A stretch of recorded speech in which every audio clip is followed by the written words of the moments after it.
Minum ya. Ya, minum nak. Ya, itu udah dikasih air tuh. Itu airnya air remedi ya. Diminum biar sembuh, ntar matanya nggak sakit ya. Ya. Ini airnya nih nak. Nih Boncil, minum. Minum. Ya. Udah dibersihin matanya nih guys. Sudah dikasih air remedi, udah dikasih makan. Mendingan matanya jadi udah mendingan sehat. Ini nanti saya rawat nih kucingnya.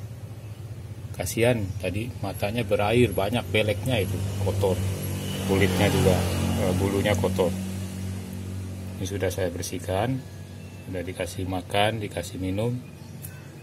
Nah, jadi sudah mulai cerah mukanya sekarang kelihatannya. Tadinya nggak bisa ngelihat, matanya tertutup dengan kotoran mata. Ini sudah ditinggalin sama emaknya, kasihan nih anak yatim.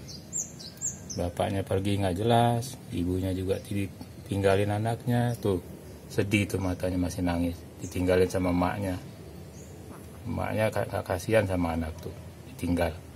Anak masih bayi begini ditinggal. Mudah-mudahan manusia nggak ada seperti ini ya sama anaknya ya, tanggung jawab. Ya Boncil ya. Nah, tenang aja Boncil, diurus di sini ya. Ya.